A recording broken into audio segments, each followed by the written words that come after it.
saya akan melakukan video pembelajaran untuk PTN yang ketiga di Universitas Muhammadiyah Metro Lampung dalam rangka kegiatan PPJ.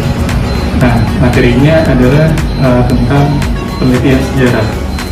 Model pembelajaran yang dipakai dalam video pembelajaran ini adalah Discovery Learning. Semoga video ini bisa bermanfaat. Terima kasih. Oke, selamat siang anak-anak semuanya. Siang, Pak. Kurang semangat. Selamat siang semuanya. Siang, Pak. Selamat siang, Pak. Ya, lagi liburan, kayaknya lagi pada di rumah semua ya. Bagus ya. Liburan jangan kemana-mana dulu nih. Ada aturan baru, nggak boleh pergi kemana-mana. Oke, nah sebelum kita mulai belajar siang ini, kita berdoa dulu ya. Krisandra, ayo tolong pimpin doanya. Oke, sebelum kita mulai pembelajaran, kita berdoa dimulai. Berdoa selesai. Oke, amin. Saya lihat kayaknya masih ada yang belum hadir ya. Ada satu orang yang belum hadir. Lalu tadi yang izin juga ada 3 orang. Ya nggak apa-apa ya. Jadi berapapun jumlah kita harus tetap semangat ya untuk belajarnya. Oke. Nah, hari ini untuk mengingatkan kita lagi dengan pelajaran yang kemarin, ya, yang minggu lalu. Biasanya kan saya bertanya, siapa nih yang mau mengingatkan kita lagi reviewnya kan? Terus nanti kalian, oh saya Pak mau coba, oke. Nah sekarang kita akan berbeda sedikit, ya. Kita akan sekalian ice breaking, ya, supaya kita juga suasana belajarnya cair gitu ya, supaya kita juga lebih siap.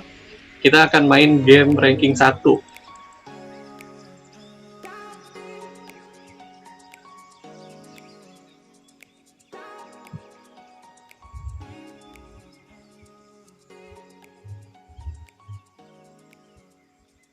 Dah, selesai. Jawabannya benar. Wah, ada yang salah satu tuh, Jenny. Oke. Jawaban yang benar adalah ini salah. Berarti Jenny benar. Coba, Jenny kenapa? Salahnya di sebelah mana, Jenny? Kurang 1, Pak. Apa tuh? Sumber lisan. Oh, sumber lisan. Jadi ada berapa harusnya? Ada 3. 1. Ada sumber benda, sumber tertulis, sama sumber lisan. Oke, sumber benda, sumber tertulis, sumber lisan. Bisa sebutin contohnya nggak? Kalau masih ingat. Kalau sumber benda itu kan yang kayak ada candi, artefak. Terus kalau misalnya sumber tertulis, itu kayak hikayat, kronik. Terus kalau misalnya lisan, itu kayak saksi-saksi yang ngelihat di masa lampau, bukan? Oke, ya bisa. Ya, saksi-saksi yang berhubungan dengan peristiwanya. Oke, berarti Jenny jawabannya benar ya. Ayo, yang lainnya tadi agak terkecoh ya. Harusnya ada 3 ya. Oke, nggak apa-apa. Tapi dari 4 soal, ya hampir semuanya mendekati 100% ya, benar 4-4-nya. Oke, tadi juga jawabannya bagus ya oleh Jenny.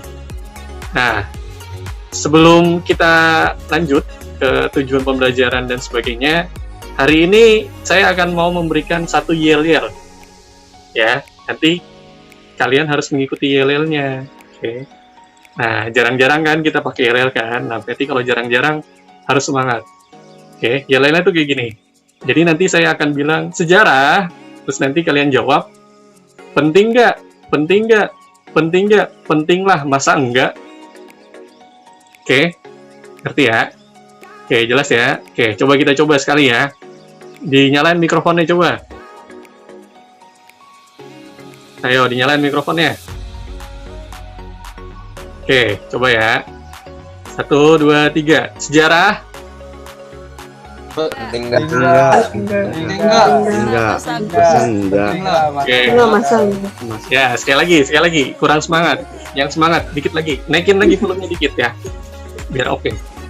Nggak apa-apa, bangunin orang tuanya tidur nggak apa-apa. Ya. Lanjut ya, coba sekali lagi. 1, 2, 3. Sejarah. Penting nggak? Ya, penting lah, masa enggak ya? Sejarah tuh kan udah belajar kita penting ya. Masa enggak? Oke. Nah, hari ini kita akan mempelajari tentang yang namanya penelitian sejarah. Oke, nah kompetisi dasarnya itu ada 3.7, yaitu memahami langkah-langkah penelitian sejarah. Nanti ada heuristik, kritik atau verifikasi, ada interpretasi atau eksplanasi, lalu yang terakhir ada historiografi atau penulisan sejarah. Lalu IPK-nya atau indikator pencapaian kompetensi yang harus kita capai hari ini adalah yang pertama itu kita bisa menjelaskan tahap-tahap penelitian sejarah. Lalu yang kedua itu nanti kita bisa juga mengecek nih, setiap tahapan itu ada nggak sih kesalahan-kesalahan yang biasa dilakukan pada masing-masing tahapan. Oke, ngerti ya? Lalu tujuannya itu hari ini adalah sesuai dengan model pembelajaran yang kita pakai, yaitu discovery learning. Jadi nanti kita akan menyelidiki atau mencari atau mengeksplorasi ya tentang kesalahan-kesalahan yang ada dalam tahap-tahap penelitian sejarah. Oke, sekarang saya akan masuk ke materinya secara garis besar. Tahap-tahap penelitian sejarah. Nah, ini ada gambar, kelihatan? Kelihatan, Pak. Gambarnya kelihatan? Kelihatan, Pak. Oke, kelihatan ya. Ada yang mau coba ini kira-kira gambarnya tentang apa ya? Lalu kaitannya apa ya dengan materi kita hari ini? Ada yang mau coba?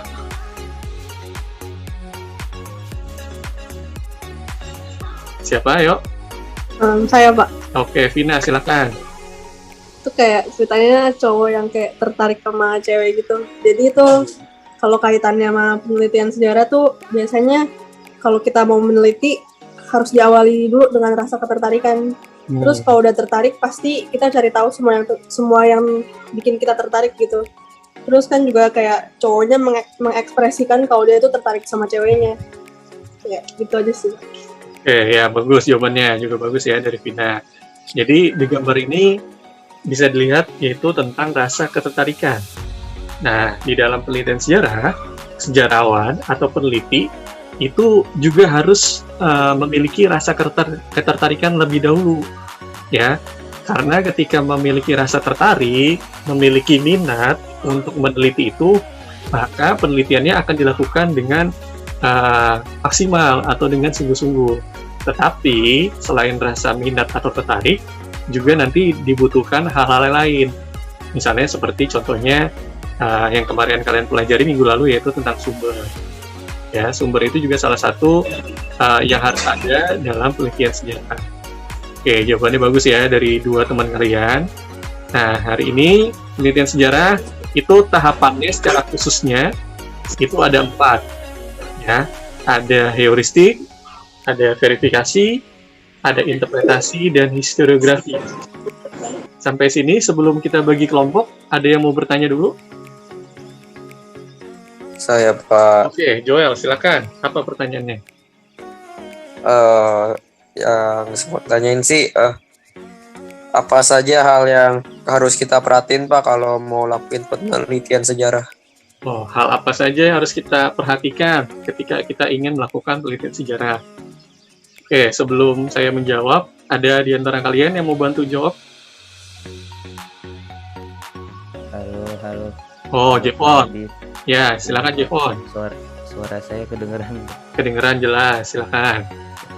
Ya, saya mau jawab. Ya, silakan Jepon.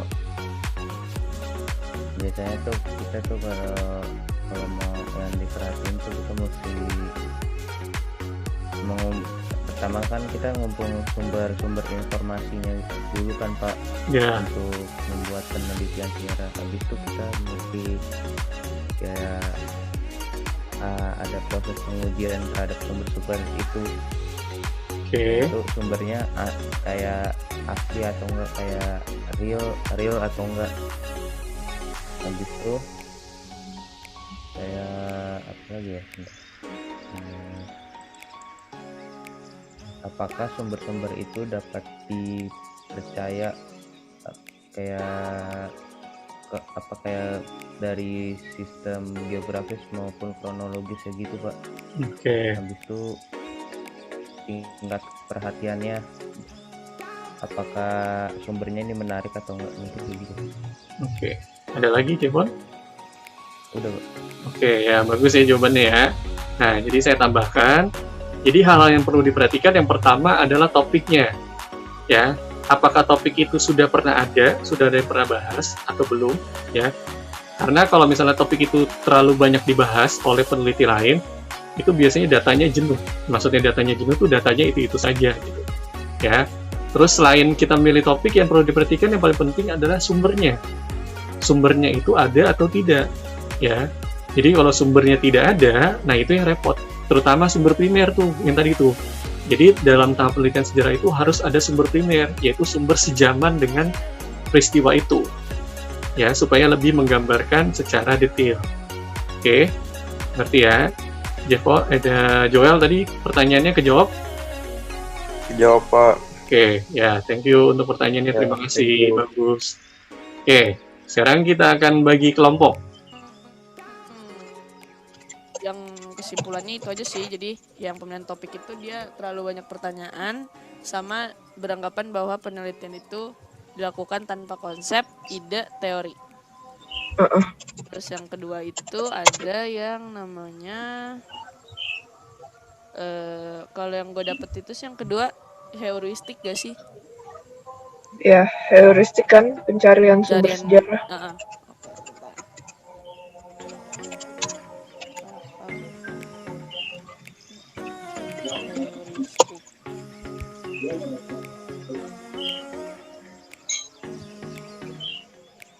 Gimana? Bisa, Pak. Kita mulai presentasinya ya. Oke, udah silakan.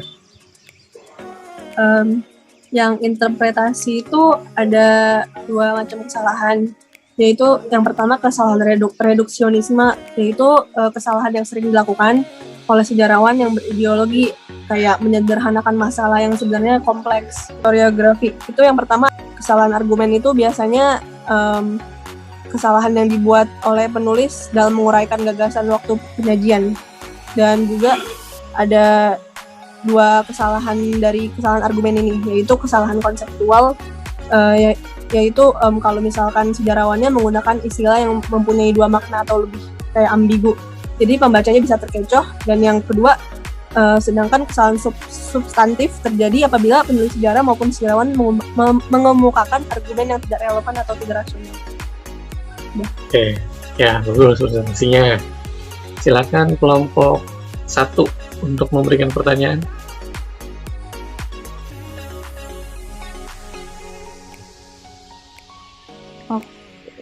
Saya kasih. Oh, Ya. Nadia Pak. Nadia. Oke, Nadia silakan. Jadi pertanyaannya itu, apakah subjektivitas dalam penafsiran sejarah dapat dihilangkan? Mengapa? Tidak bisa, karena penafsiran dalam sejarah itu tidak dapat terlepas dari unsur subjektivitas penulisnya. Dan juga setiap penulisan sejarah pasti memiliki subjektivitas. Dan juga dalam penulisan sejarah itu nggak bisa 100% objektif, karena subjektivitas itu juga pandangan dari penulis sejarah itu sendiri. Oke. Ya, jawabannya bagus dari Vina ya. Pertanyaannya juga bagus dari kelompok 1 yang diwakili oleh Nadia. Nah, diskusi kelompoknya lalu presentasinya juga tadi cukup bagus. Oke, nah sekarang kita akan mencoba menarik kesimpulan dari apa yang sudah kita pelajari hari ini melalui diskusi dan presentasi. Ada yang bisa bantu saya untuk mencoba menyimpulkan? Saya, Pak. Oke, silakan. Jadi kalau menurut saya, kayak pas kita ngelakuin penelitian, kita tuh harus cari informasinya dulu yang benar. Terus ya kita harus cari informasi yang sesuai sama topik penelitian yang mau kita ambil. Jadi biar nanti penelitian itu jadinya nggak rancu. Kayak gitu. Oke, ya bagus.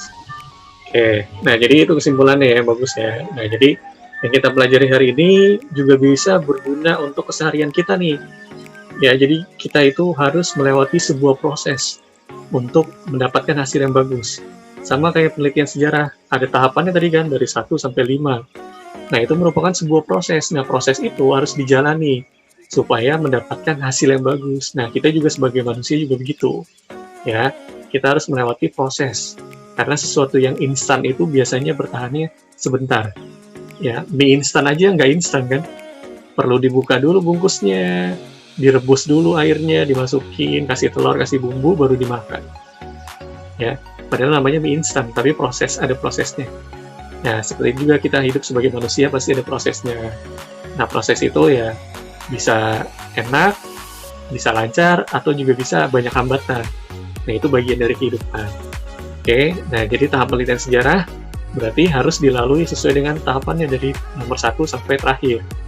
Ya, baru bisa menghasilkan sebuah hasil penelitian yang bagus. Oke, nah hari ini pembelajaran kita cukup.